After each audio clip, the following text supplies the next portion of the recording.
Bună, dragii mei! Bine ați venit la previziunile voastre pentru energia lunii mai.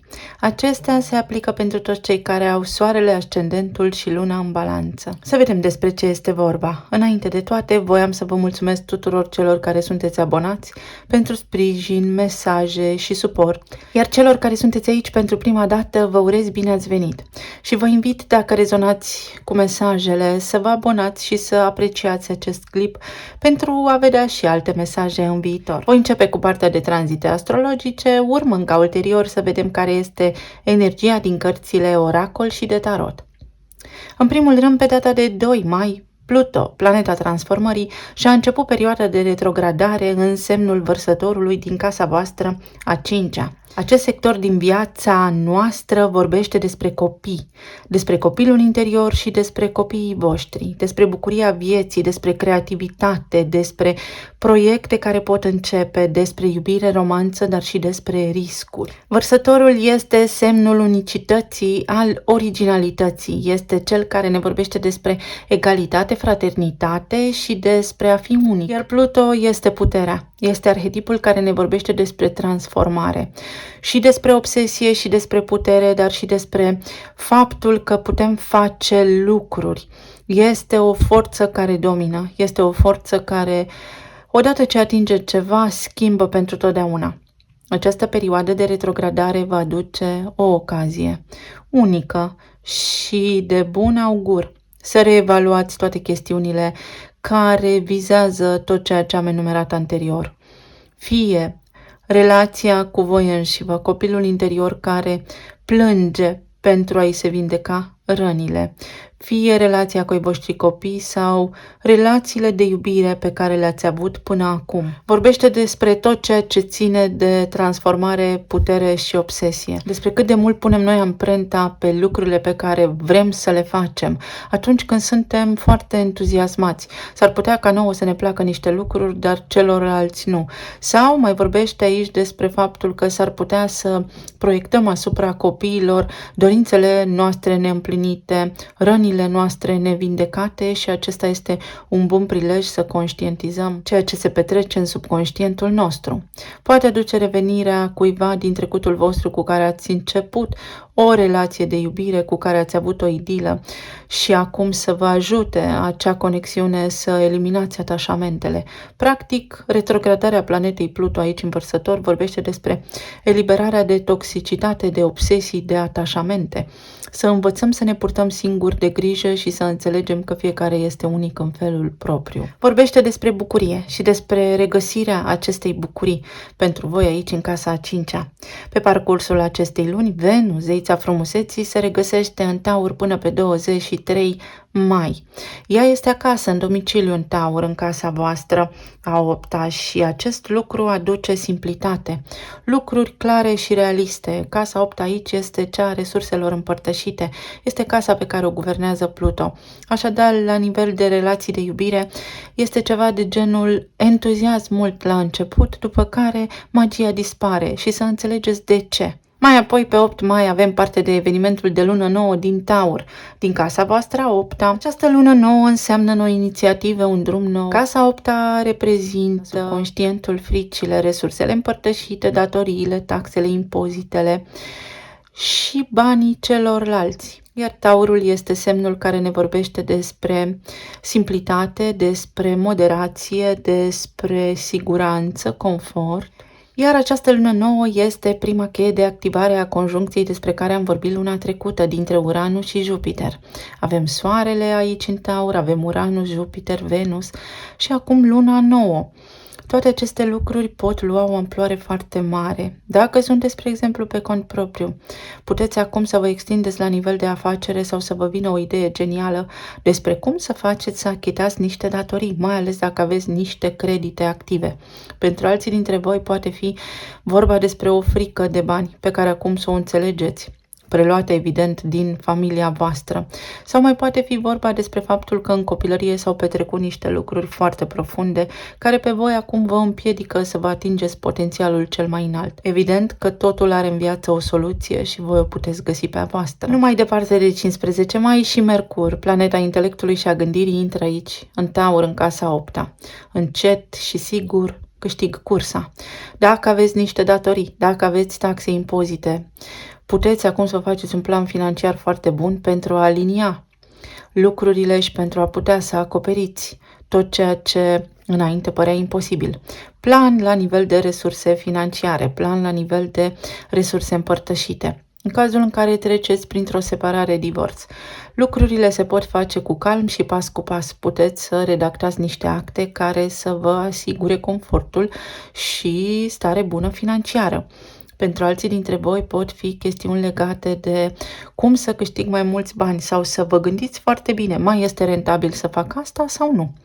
Pentru alții dintre voi este cugetare, o lună care vă permite vouă acum să cugetați. Avem 5 planete în Taur: Mercur, Venus, Soare, Jupiter și Uranus. Atâta energie aici în casa 8 a fricilor scoate la suprafață, practic tot ceea ce a stat acolo ascuns.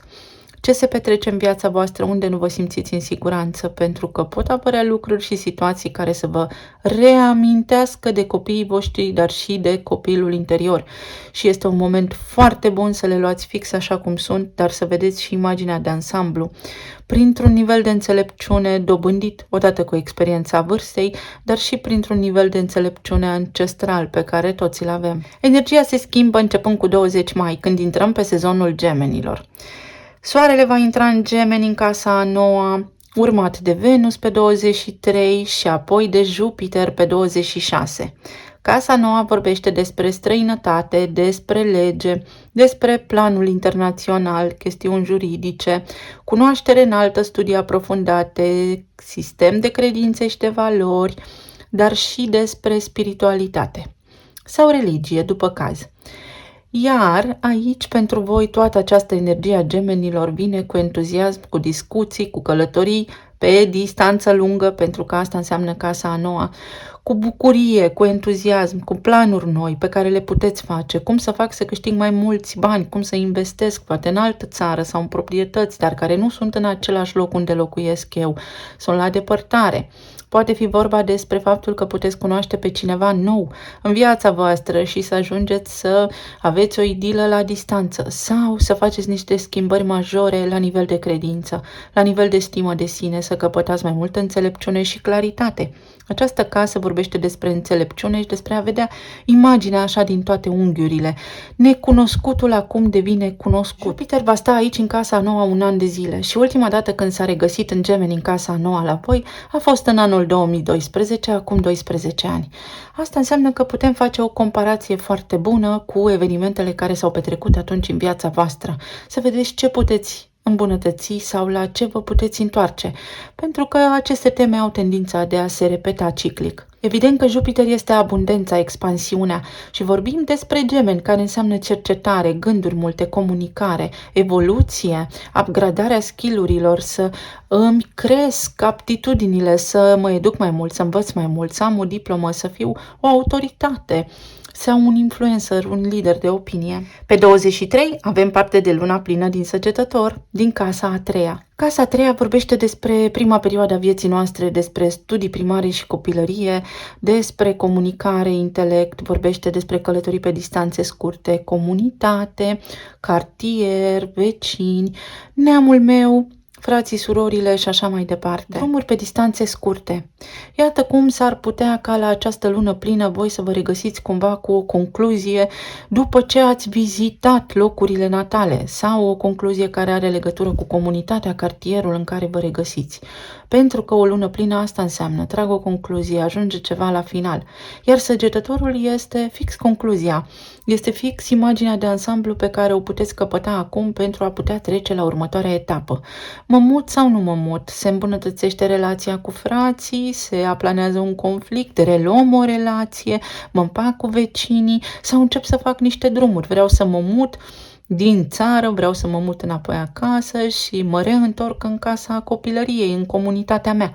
Sau poate fi nevoia de apartenență, de conectare, de comunitate, pe care acum o puteți clădi încet și sigur pentru a câștiga cursa, adică să vă simțiți bine, să fiți în siguranță. Și mai avem parte de un eveniment foarte bun în această lună, respectiv renașterea planetei Marte. În ultimele 6-7 luni, Marte nu a fost vizibil pe bolta cerească.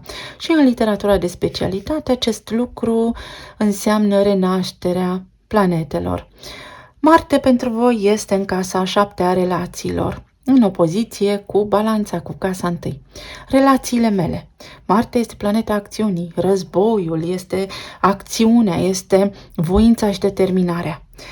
Este în domiciliu în Berbec, astfel că pot lua noi hotărâri care țin de relația mea, să mă căsătoresc, să intru într-o relație stabilă, să schimb ceva la nivel de relație, să pun mai mult suflet, să mișc lucrurile, relațiile cu partenerul de viață cu care am o relație stabilă de lungă durată, relațiile de afaceri cu ai mei clienți, cu prietenii cei mai buni. Poate fi vorba aici despre o dinamică care schimbă cumva viața sau vă inspiră pe voi în această lună să faceți schimbările de care aveți nevoie pentru a fi foarte fericiți, pentru că într-o oarecare măsură căpătați siguranța. Vă gândiți că sunteți în siguranță și pe mâini bune. Pentru alții dintre voi poate însemna că vă găsiți locul, că vă vindecați, ceva se transformă. Casa 8 este casa morții și a renașterii. Se încheie un capitol pentru voi, pentru a începe altul de această dată. Eu vă doresc tuturor o lună minunată, să vedem acum ce ne spune și energia cărților oracol. Avem sextil, cumva vouă lucrurile v-au mers puțin pe dos, fix așa, în ultima perioadă și bine știu aceste lucruri pentru că am foarte multe planete în balanță. Sextilul este un aspect ușor, lucrurile pe care voi le-ați dorit poate nu s-au întâmplat atât de repede pe cât v-ar fi fost vouă util să se întâmple sau cumva nu s-au aliniat. Începând cu această lună veți vedea că lucrurile capătă un sens, o formă și un contur mai clar. Veți ști mai multe, vă va fi mai clar către ce vă îndreptați. Elementul de aer, elementul vostru al balanței. Elementul de aer este cel al intelectului și pentru voi această lună va fi despre gândire, despre înțelegere, despre conștientizare, conștient, subconștient, dar și inconștient, adică mentalul colectiv. Ce fac eu, ce am făcut sau ce mi s-a întâmplat și nu mai amintesc și ce facem noi toți ca un întreg. Și asta va duce către casa voastră nouă a nivelului de credințe și de valori. Va duce de asemenea această energie către Jupiter, care fiind aici în Gemeni vă aduce posibilitatea să vă deschideți intelectul, să vă deschideți către cunoaștere, către informație, către studiu pe foarte mulți dintre voi și către o nouă etapă, către a deveni un profesor, un mentor. Această casa nouă este casa în care elevul devine profesor, cumva vine cu abundență și cu înțelepciune în acest an pentru voi Jupiter. Gândiți-vă la 2012. Binecuvântări, desigur, ia uite casa a 5-a, unde voi aveți acolo retrogradarea planetei Pluto. Odată ce am înțeles ce s-a petrecut în copilăria mea, odată ce am înțeles că toate rănile îmi vin din copilărie, dar și din alte vieți, desigur, pentru cei care cred în asta, înțeleg acum, mă maturizez, mă pun pe picioarele mele și nu mi mai este frică de nimic. Știu că orice aș face, am 2 mâini, 2 picioare, capul pe umeri și sunt invincibil. Și mesaje de împăcare. Poate fi o lună în care să vă împăcați cu oameni care poate v-au rănit. Poate fi o lună de iertare, poate fi o lună de conștientizare, de înțelegere a neamului, a cartierului, a comunității, a fraților, a surorilor. Este o lună de conștientizare. Iertarea asta înseamnă să accept că nu pot schimba trecutul și să înțeleg că fiecare a avut motivele lui și să trec peste, să-mi fie tot una de acum înainte. Și aici avem un ghem, prins soarea, lucrurile în care am fost prins, uite, banii, ceva legătură cu tata, mama ne dă perspectiva despre viață și apoi ne dă în mâinile tatălui pentru ca tata să ne învețe cum se fac lucrurile. Într-o oarecare măsură, vorbim aici despre probleme complicate pe care le-am cărat în spate, care poate nu ne aparțin nouă, ci sunt o chestiune pe care noi am preluat-o din copilărie. Maturizare precoce ar putea fi aici și acum în sfârșit vă puteți elibera de aceste lucruri. Se așează piesele în puzzle. Este o lună puternică de conștientizare pentru voi, față de copiii voștri, dar și a copilului vostru interior. Este o lună prin care puteți să vă recâștigați bucuria de a trăi și puteți descoperi că există iubirea adevărată. Și în roata norocului, la nivel financiar, se activează lucrurile pentru voi. Veți găsi căi nebănuite și foarte ingenioase să câștigați bani mai mulți, să aveți bani mai mulți sau să fiți mai stabili la nivel financiar. Vorbim aici despre soartă, despre karmă, despre cicluri puternice care se închid și despre faptul că întreaga voastră viață a fost de fapt plină de binecuvântări, dacă ne uităm printr-o perspectivă foarte amplă și foarte înțeleaptă. Pentru că acum aveți o șansă majoră să schimbați lucrurile care nu au funcționat sau să vindecați, atât pe voi cât și întreg neamul. Toată viața voastră stă în mâinile voastre, destinul, norocul vi-l faceți voi. Despre asta este vorba pentru voi dedicată în această lună. Să vedem mai departe în zona relațiilor, plan material și emoțional, ce ne aduce energia. La nivel de relații, 3 de monede, Cavalerul de cupe, și soarele. La nivel de plan material, înaltul preot și pajul de spade. Iar la nivel de plan emoțional, 4 de monede și roata destinului. Voi sunteți sub acest semn al protecției. Vedeți, cu roata destinului aici este Jupiter. Jupiter în semn de aer, Jupiter în Gemeni pentru următorul an. Și nu numai, sunt foarte multe cicluri care au început acum și viețile noastre se pot schimba la 180 de grade, desigur, prin acțiunea și intenția noastră. La nivel de relații, 3 de monede vorbește despre parteneriat. Cavalerul de cupe despre faptul că cineva poate intra în viața voastră sau despre faptul că a voastră colaborare cu partenerul de viață este una foarte bună. Avem soarele, optimism, avem declarații frumoase de iubire, stimă de sine, vindecarea copilului interior, revederea cu cineva drag cu care acum pot intra într-o relație de iubire, revederea cu un coleg din școala primară, din școala gimnazială, din facultate. Toate aceste lucruri sunt posibile aici, mai ales dacă sunteți singuri. Dacă sunteți în relații deja formate, este o lună de colaborare, este o lună în care vă concentrați pe bunul mers al lucrurilor. Este o lună în care lucrurile, dacă nu au mers până acum foarte bine, vă puteți simți în siguranță, comunicarea este mai bună, declarații de tot soiul. Cumva veți vedea că și voi și partenerii voștri contribuiți în egală măsură la bunul mers al lucrurilor. Iar dacă sunteți în perioada de separare, există aici potențialul de revenire al cuiva către voi și descurcarea situației, clarificarea situației. Avem nebunul, resetare pentru voi. Și puterea. Pentru cei care sunteți singuri, să o luați de la început, să vă schimbați perspectiva despre viață. Aveți tranzitele acelea în casa a noua, care asta înseamnă. Îmi schimb perspectiva asupra vieții. Devin înțelept și înțeleg marea schemă a lucrurilor. Este o chestiune foarte, foarte profundă care se poate activa pentru voi, pentru că aveți Uranus și Jupiter, acea conjuncție importantă în casa 8-a, a siguranței, a subconștientului și a fricilor. Mă lansez în lume și în necunoscut și știu că voi fi bine pentru că eu am puterea să-mi schimb viața. Este magnetism, este frumusețe, este o lună în care veți radia, veți fi foarte solari. Puterea și soarele. Soarele în leu, voința inimii mele, casa 5-a. Casa 5-a unde retrogradează Pluto acum în Vărsător și cumva veți vedea că lucrurile se schimbă, încep să se schimbe, dar este nevoie de acțiune. Acolo cu Marte în casa a 7-a renăscut, parcă redevine treaba mai ușoară. Pentru cei care sunteți în relații deja formate, aici s-ar putea pentru unii dintre voi să fi fost mult orgoliu la mijloc și să vină vorba să depuneți armele. Decât să ne certăm, mai bine un cântecel frumos să cântăm. Cam așa este tema pentru voi în această lună.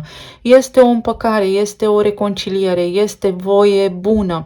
Este o sarcină pentru unii dintre voi, este un nou proiect, este o nouă casă, este armonie, dar și pentru voi și pentru familia voastră extinsă.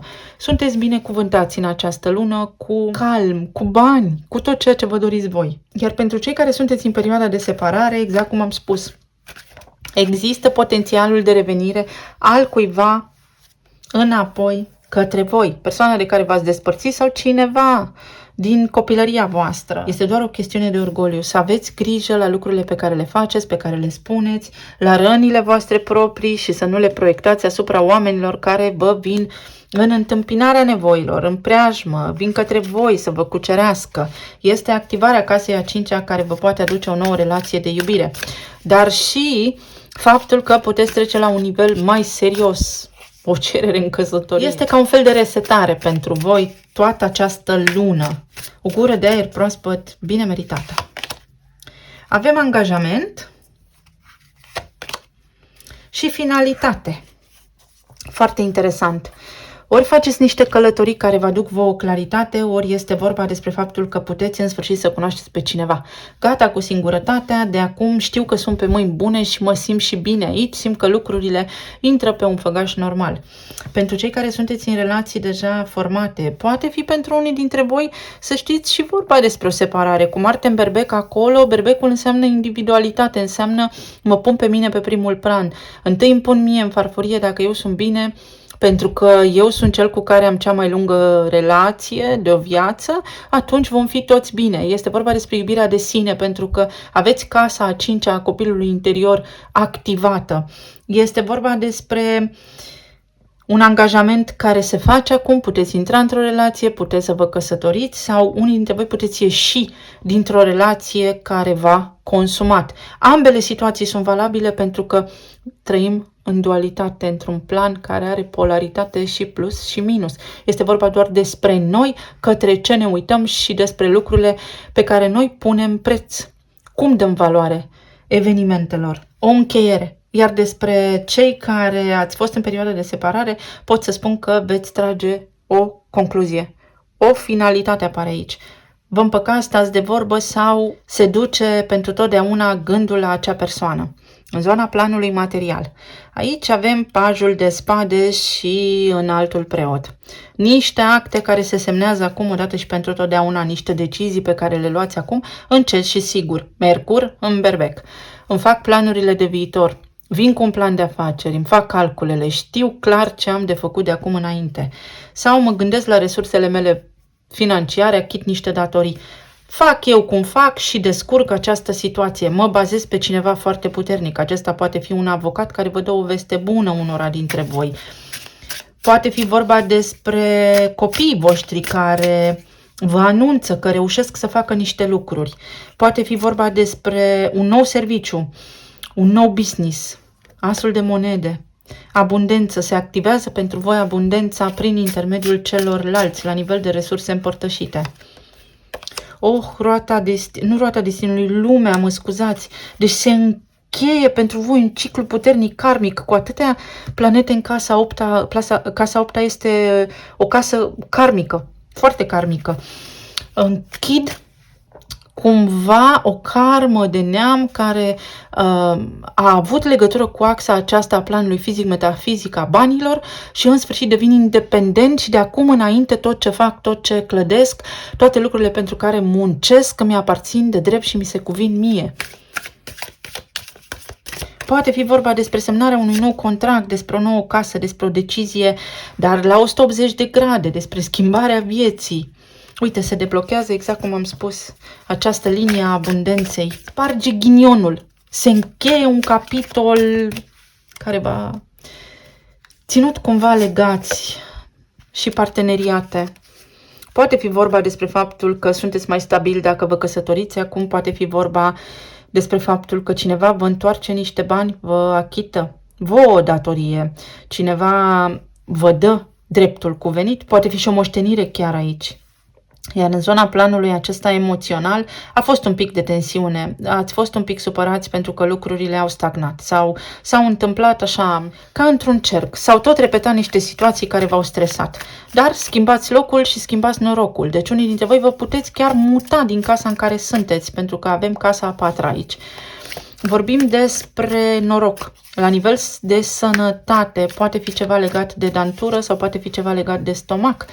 Și aceste lucruri se pot vindeca. Pentru alții dintre voi poate fi vorba că ați avut un stres la nivel financiar foarte, foarte mare, dar pe care, printr-o șansă, prin ceva la care nu vă gândiți acum, să rezolvați situația respectivă așa cum nu vă imaginați.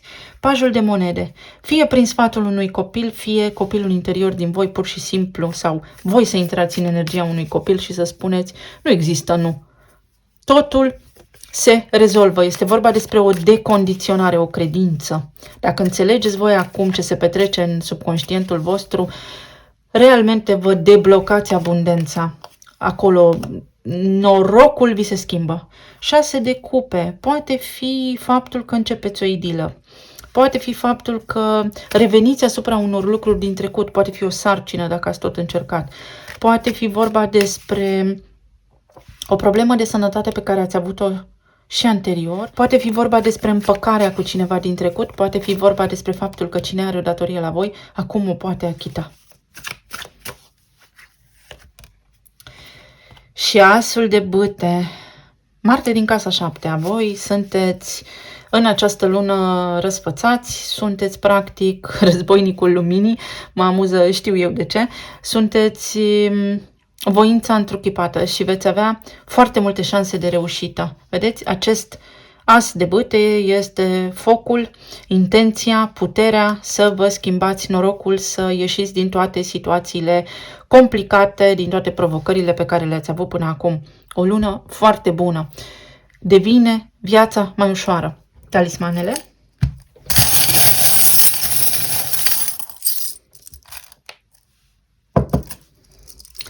Se repară ceva. Uite, Marte în casa 7. Reparați ceva, începe să construiți alte relații. Mai bune, mai fructuoase. Vă liniștiți începând cu această lună. Este ceea ce este. Este vorba despre o conștientizare, o acceptare. Primul lucru în vindecare vine prin acceptare. Din suflet ne îmbolnăvim. Atenție la sănătate pentru că se poate repara totul. Nu vă îmbolnăviți. Atenție la gânduri. Ceva devine flexibil sau sparg ghinionul, se sparge ghinionul. Prin credință, prin putere, prin niște acte. O trezire, o revenire, o vizită pe care o puteți avea. Avem atât de multă chimie. Poate fi această sincronicitate a universului cu cineva. Ia uite, sunteți doi la fel, credeți și simțiți la fel. Să vă întâlniți partenerul potrivit, să vi se așeze lucrurile în relații, să vi se așeze lucrurile dacă sunteți în zona afacerilor cu clienții, să vă crească veniturile sau să deveniți antreprenori sau să vă găsiți un loc de muncă foarte bun, foarte stabil. A venit timpul. Pentru voi aici este vorba despre iubire și de sine, dar și despre faptul că cineva vă iubește. Vă veți găsi direcția, veți fi și foarte creativi și foarte ambițioși și foarte determinați. Hotărâți. Voi vă faceți viața. Este vorba despre lucrurile pe care le faceți cu mâna voastră. Norocul vostru este în mâna voastră. O călătorie pe care o faceți cu trenul, pe care abia o așteptați, pentru alții dintre voi se întâmplă ceva foarte frumos acolo care vă ajută sau este pur și simplu întâlnirea cu cineva. O călătorie pe care o începeți acum, care vă duce către Big Ben, către un nou început, către zero, către nebunul. Noi angajamente, o viață nouă, un stil de viață mai bun. Faceți curățenie unii dintre voi, revizitați trecutul karmic și îl încheiați sau trebuie să revizitați ceva din trecutul vostru. Uite, să nu mai judecați, să înțelegeți, nu e vina nimănui, să acceptați o situație pentru că așa faceți lumină în viața voastră. Cineva își poate cere scuze în această lună. O mașină nouă sau o idee nouă care apare acum. Iubire, suflete pereche. Lucruri bune în relație, parteneri de încredere, prieteni buni. Inițiala L și X. Iubire împărtășită. Am eu grijă de tine. De acum încolo nu vă veți mai simți cumva singuri sau acesta este potențialul. Desigur că pentru voi lucrurile se pot întâmpla în diferite moduri, dar intențiile voastre vă duc către manifestare. Acesta este potențialul la care, prin arhetipul vostru, puteți ajunge. Eu vă doresc să aveți o lună minunată, plină de iubire și să fiți sănătoși, iubiți. Să ne reauzim cu bine și data viitoare. Pa, pa!